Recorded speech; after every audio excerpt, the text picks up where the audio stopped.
नमस्कार, मैं अफसर अली। आप देख रहे हैं एशियन न्यूज़ एनसीआर। जैसा कि आप देख रहे हैं, इस वक्त हम उस शख्सियत की बात करना चाह रहे हैं जो अपना घर छोड़ करके, अपना ग्राम गांव छोड़ करके, जिसने एक ऐसा मुकाम हासिल कर किया है जो आज के दौर में सीलमपुर के विधायक कहला रहे हैं आम आदमी पार्टी से।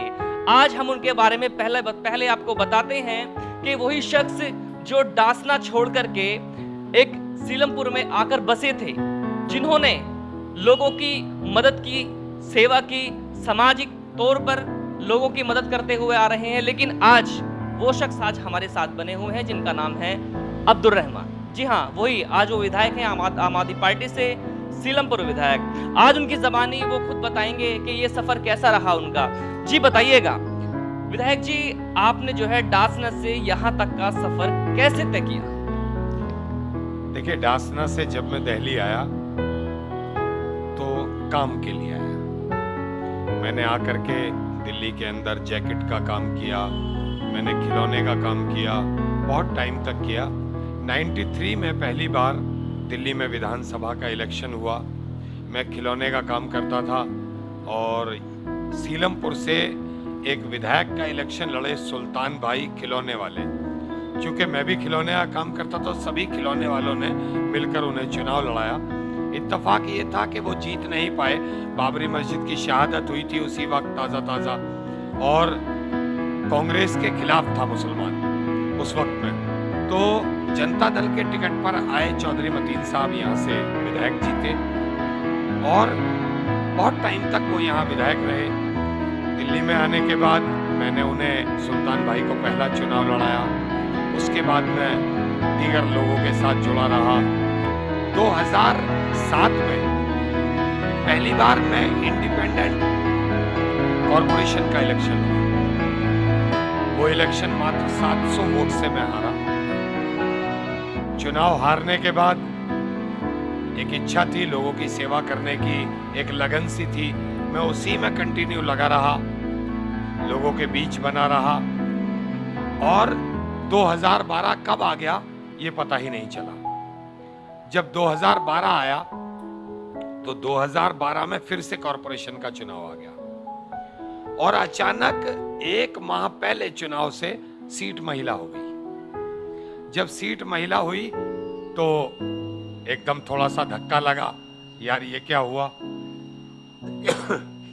लेकिन मैंने अपनी वाइफ से कहा कि भाई आप चुनाव लड़िए, तो उन्होंने मुझे मना करा, भाई मैं तो कुछ जानती नहीं हूँ, मैं कैसे लड़ूंगी। मैंने कहा कोई बात नहीं, आप आइए चुनाव लड़िए, देखते हैं जो होगा।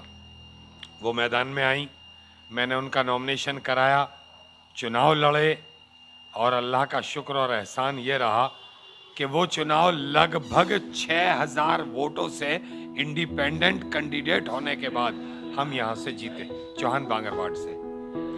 चुनाव जीतने के बाद 5 साल तक लोगों के बीच में, चुनाव जीतने के बाद कुछ दिन समय बाद हमने आम आदमी पार्टी ज्वाइन की। आम आदमी पार्टी ज्वाइन करने के बाद हम निरंतर लोगों की सेवा में लगे रहे, अपनी जिम्मेदारियों को निभाते रहे। जो इलाके के लोगों ने जिम्मेदारियां हमारे कंधों पर दी, उन्हें कोशिश की कि हम ज़्यादा से ज़्यादा निभा सकें और अपने इलाके को बेहतर बना सकें, अच्छा बना सकें। उसके बाद 2017 आ गया और 2017 में फिर से कॉरपोरेशन का चुनाव आ गया। जब कॉरपोरेशन का चुनाव आया तो फिर टिकट की दौड़ होने लगी। उस बार पार्टी ने मुझे आम आदमी पार्टी से कैंडिडेट बनाया कॉरपोरेशन का। मेरे यहाँ आम आदमी पार्टी के उस वक्त विधायक थे और आम आदमी पार्टी के जो विधायक थे उनके दामाद भी उस चुनाव में पार्टिसिपेट कर रहे थे। वो MIM से चुनाव लड़ रहे थे और जो पूर्व विधायक थे हमारे यहाँ के कांग्रेस के, उन्होंने भी एक आदमी को बड़ी मजबूती से उतारा। तो बहुत सारे कैंडिडेट सामने थे, लेकिन अल्लाह की मेहरबानी के जो किए हुए काम थे, लोगों का प्यार था, वो सामने आया और वो चुनाव भी लगभग 2650 वोटों से मैं जीत गया। जीतने के 2.5-3 साल बाद फिर से विधानसभा का चुनाव आया और आम आदमी पार्टी ने अपना विश्वास मुझ में दिखाते हुए मुझे आम आदमी पार्टी से कैंडिडेट बनाया, मुझे अपना टिकट दिया और इलाके के जो मेरे अपने यार दोस्त थे, मेरे मिलने वाले थे, मेरे अपने ऐसे लोग थे जो मुझ में बहुत यकीन रखते थे और मैं उनमें बहुत यकीन रखता था, उन सब लोगों ने हिम्मत बंधाई, मेरी पैसे से मदद की, मेरी ताकत से, तन से मदद की, मन से मदद की और धन से तो मैं आपको बता ही चुका हूँ मेरी मदद की और इस चुनाव को लड़ना शुरू किया। और जब चुनाव लड़े तो अल्लाह का शुक्र और एहसान कि जब 8 फरवरी को वोट डले हमारे यहाँ के, तो भी लोगों को एक ये था कि पता नहीं क्या होगा चुनाव का, किस ओर चुनाव जा रहा है, कुछ नहीं। लेकिन 11 फरवरी की, लेकिन मुझे बहुत यकीन था अपने इलाके के लोगों पर, अपने साथियों की मेहनत पर, जो उन्होंने, मेरे साथियों ने, मेरी पार्टी के वॉलंटियर्स ने, पदाधिकारियों ने और जो मेरे यार दोस्त अपने थे, उन्होंने इतनी मेहनत की कि शायद मैंने भी उतनी मेहनत नहीं की। और सबसे बढ़कर जो मेरी वाइफ आसमा रहमान, जो एक्स काउंसलर थी, उन्होंने बहुत ज़्यादा मेहनत की, 2400 घंटे वो लगी रहती थी इलाके में। और उसका नताइज जब निकल कर आए, जब वोट खुलने शुरू हुए 11 फरवरी को, तो लगभग 40,000 वोटों से वो चुनाव हम जीते विधानसभा का। और सीलमपुर के इतिहास में पहली बार इतना वोट किसी आदमी को मिला और इतने अंतर से पहली बार कोई आदमी यहाँ का चुनाव जीता। जिससे कि आपका राजनीति से कोई लेना देना नहीं था, आप एक जैकेट का काम या फिर खिलौने का काम कर रहे थे, तो आपको इस राजनीति में इंटरेस्ट क्यों आया? देखिए, जहाँ तक राजनीति की बात है तो मैं आपको बताऊं कि बहुत पहले की बात है कि सन 1982 राजपाल त्यागी यूपी से हैं और मुरादनगर के रहने वाले हैं और कई सरकारों में मंत्री रहे हैं। वो कांग्रेस के जिलाध्यक्ष हुआ करते थे गाजियाबाद से 1982 में। मैं उनके साथ जनरल सेक्रेटरी बना 1982 में।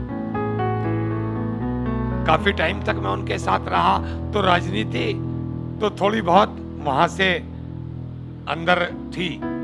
लेकिन फिर कुछ हालात ऐसे बने कि जब मैं 89 में दिल्ली आया, तो 89 में दिल्ली आने के बाद कारोबार की ज्यादा फिक्र थी, राजनीतिक कोई ऐसा हो नहीं था। लेकिन जब 93 में पहली बार दिल्ली में इलेक्शन हुआ विधानसभा का, और मैंने आपको बताया कि सुल्तान अहमद खिलौने वाले उस चुनाव को फाइट कर रहे थे, तो चूंकि मैं भी खिलौने का काम करता था, तो मैंने उनको चुनाव लड़ाया।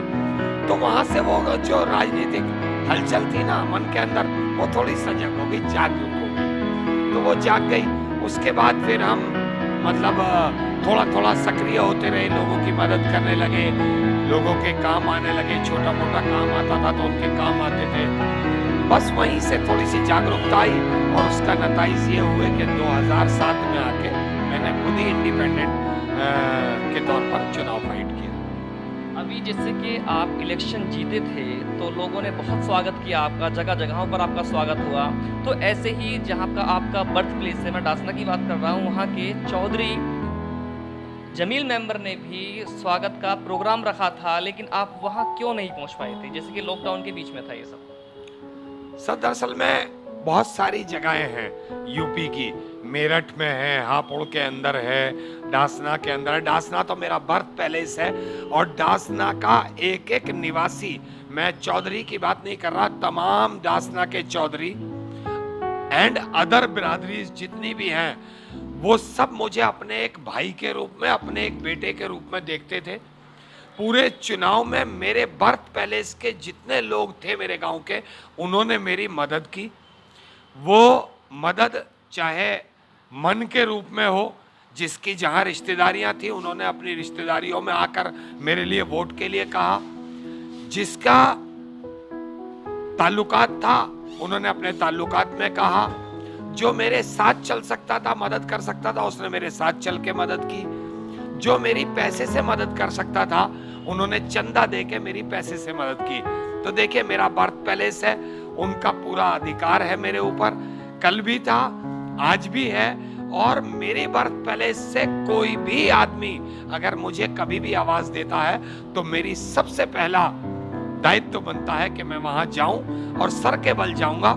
लेकिन हुआ क्या कि जिस वक्त मैं चुनाव जीता और 24 फरवरी को जब मैंने शपथ ग्रहण की तो उस दिन दिल्ली के अंदर दंगे फसाद चल रहे थे। जब उस दंगे फसाद से उभरे तो पकड़ धकड़ पुलिस थाने ये वो हो रहा था और हालात अच्छे नहीं थे। उसके बाद में फिर ये कोरोना जैसी महामारी देश के अंदर आ गई और मार्च में लॉकडाउन हो गया और तब से अब तक आप देश के हालात जानते हैं क्या है। तो उसके चलते ये सब मुमकिन नहीं हो पाया। ना तो वो लोग मुझे ये कह पाए कि तू आ जा और ना मैं वहां अपनों के बीच जा पाया। लेकिन तमन्ना मुझे भी बहुत रही क्योंकि मेरा बचपन वहां गुजरा है, उनकी गोद का खिलाया हूँ। कुछ मेरे दोस्त हैं, कुछ मेरे छोटे भाई हैं, कुछ बड़े भाई हैं, कुछ मेरे बाप की उम्र के हैं, कुछ मेरे दादा की उम्र के हैं। मैं उनकी गोद का खिलाया बच्चा हूँ और वो भी फख्र महसूस करते हैं और मैं भी फख्र महसूस करता हूँ कि मैं उस सरजमीन से हूँ और उन्होंने मेरी बहुत मदद की है इस चुनाव को जीतने में, इसे फाइट करने में और मुझे आगे बढ़ाने में। हर संभव कोशिश मेरे गांव के लोगों ने, चाहे वो किसी भी बिरादरी से हो, चाहे वो मेरे रिश्तेदार हों, चाहे वो मेरे बस्ती के लोग हों, मेरे यार दोस्त हों, उन सब ने मेरी मदद करके मुझे यहाँ तक पहुँचाया। बिल्कुल, जैसे कि आपके क्षेत्र के, आपके गांव के, आपके बर्थ प्लेस के जो लोग हैं उनके लिए आप चंद बातें क्या कहना चाहेंगे? देखिए, मैं अपने बर्थ पैलेस के जितने भी लोग हैं वो मेरे चाहे बच्चे हों, साथी हों, छोटे भाई हों या बड़े भाई हों या मेरे बाप समान हों, ताऊ चाचे मेरे सभी हैं वहाँ गांव के अंदर। मैं उन सबका हृदय से, दिल की गहराइयों से एक तो शुक्रिया अदा करना चाहूँगा कि उनकी मेहनतों से उन्होंने बहुत मेहनत की मुझे यहाँ तक पहुँचाने में, बहुत कोशिशें की, बहुत दुआएं की मेरे गांव के लोगों ने कि जब मैं चुनाव लड़ रहा था तो मैं ये चुनाव जीतूं। मेरी हर संभव मदद की, मैंने अभी बताया, तन से, मन से और धन से हर तरह मेरी मदद की। तो मैं एक तो शुक्रिया किसका करूं, परिवार का शुक्रिया तो नहीं होता, लेकिन मैं फिर भी उनका जीवन भर आभारी रहूंगा कि मैं उन्हीं का बच्चा हूं, उन्हीं का भाई हूं। उन्होंने मुझे यहाँ तक पहुँचाया है और मेरे खून की एक एक बूंद अगर उनके काम आ सकी तो मैं हर वक्त अपने इलाके के लिए भी और अपने जो मेरा परिवार है, मेरा जन्म स्थल है, मैं उनके लिए हर वक्त एक टांग से खड़ा रहूंगा। जी नमस्कार, मैं अफसर अली, कैमरामैन शादाब के साथ।